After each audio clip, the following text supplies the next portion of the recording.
here, we have just learned that O.J. Simpson has died at the age of 76. His family putting out this statement just moments ago. On April 10th, our father, Orenthal James Simpson, succumbed to his battle with cancer. He was surrounded by his children and grandchildren. During this time of transition, his family asks that you please respect their wishes for privacy and grace. And that was from the Simpson family. Apparently was battling cancer, Sandra. And as I think you had said that you'd seen him recently, and he had looked fairly frail in the last few months. Yeah, prostate cancer that he was not able to overcome, obviously. And I believe it was a TMZ camera that stopped him and asked if he would enter hospice care, and to which he replied no. He's 76 years old. He began to look very frail during his cancer battle. Clearly, everything you just described about his later part of his life overshadowed his early football success. I mean, this was O.J. Simpson, Buffalo Bills, 11 seasons in the NFL, but all that professional success obviously overshadowed by his trial and controversial acquittal for the murders of his former wife, Nicole Brown, and her friend, Ron Goldman. I mean, we all have our memories going back to those days. I know you have yours. We can picture the white Bronco and the police chase. And wow, was that a time, 1995, Dana? Indeed. Yes, I was a waitress at the time when that jury decision came down. But also, I mean, to look back before all of that happened, you know, he had a pretty incredible football career. He won the Heisman Trophy in 1968. He was playing for the University of Southern California. He set numerous records there, as I'm sure the sports fans amongst us will be able to tell me. He was inducted in the Pro Football Hall of Fame in 1985. And then, you might not, I don't know if you, do you remember he was an actor? Yeah. Yes, and he was in, what was that movie? I wouldn't be able to tell you that. One on the flight, Naked Gun. That's the one I'm remembering. But I know that was part of his very complicated career before all of this happened. Someone who knows a lot about that is Jim Gray, Dana. He is joining us now. Oh, great. Jim, I know you've gotten the news. O.J. Simpson dead at the age of 76 following his prostate cancer battle.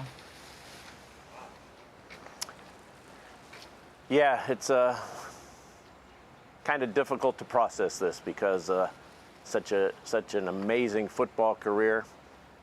Broadcasting career, and then overshadowed by the conviction of civil charges on the killing of Ron Brown and Nicole Brown Simpson. I'm sorry, Ron Goldman. I knew O.J. quite well. When I worked at CBS, O.J. worked at NBC, and they would send me to his games, and he would end up giving me a ride home from the airport, ride to the game, spend several meals together. And I never saw a guy who enjoyed his public persona more than O.J. Simpson. He would show up at a place and everybody would light up. Then, of course, he was acquitted on those charges, but accused of murder. And I never spoke to him again after that time. Oh, is that right? I did see him at a fight one night. Yeah, I did see him at a fight one night, but our paths did not cross. But a very disturbing, complicated life. Yeah. O.J. Simpson had. Tell us about his early football talents at the University of Southern California, indeed, winning the Heisman, setting numerous records. He was a great football player, great running back. He had the single-season rushing record for a long, long time in the National Football League that was broken by Eric Dickerson. In 1984, Dickerson's record still stands to this day, 2105, but O.J. Was the first running back in the National Football League to eclipse 2,000 yards in a single season. Hasn't happened too much in the National Football League history, and he had that record. And he was a bigger-than-life figure. When he came to the University of Southern California, he kind of lit up.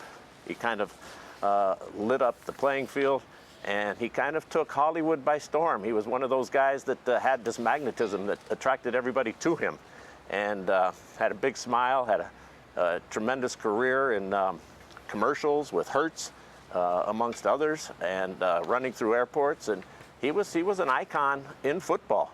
And he went on to have a broadcasting career with ABC and NBC, appeared regularly with Howard Cosell, and he was a fixture. He was a fixture and had a spotlight in America on television because of what he had done on the football field, and was also in some movies. Yeah, and a lot of Hertz commercials I kind of remember as well. Jim, do you sort of remember going back to that moment in time when you learned that he was accused of these heinous murders? I mean, this was somebody you knew on the football field.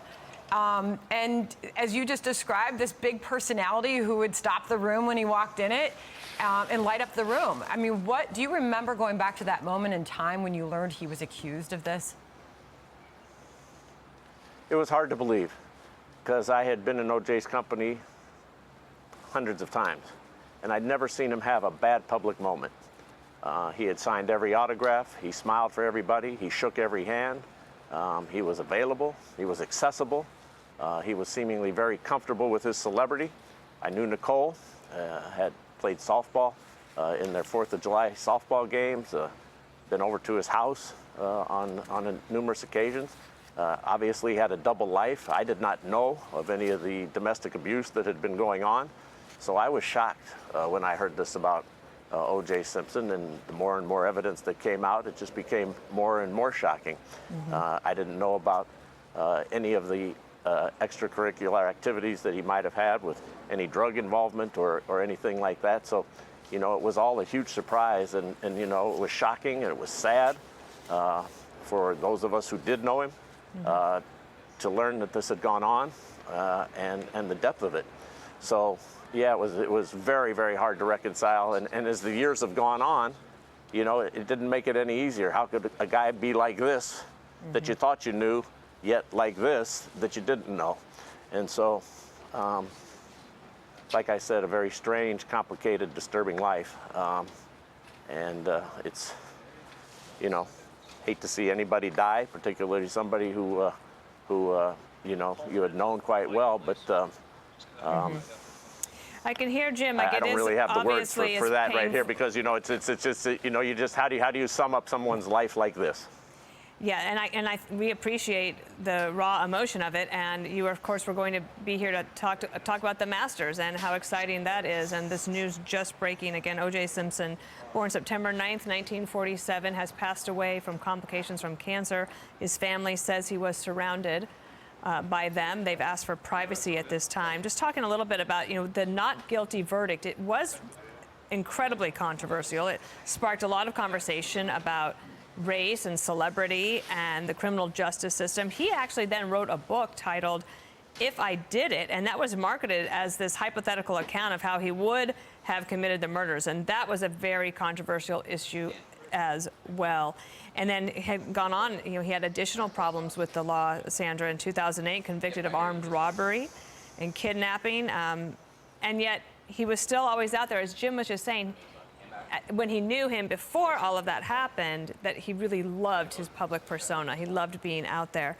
And I think that was even true even the last several years. We've seen that as well.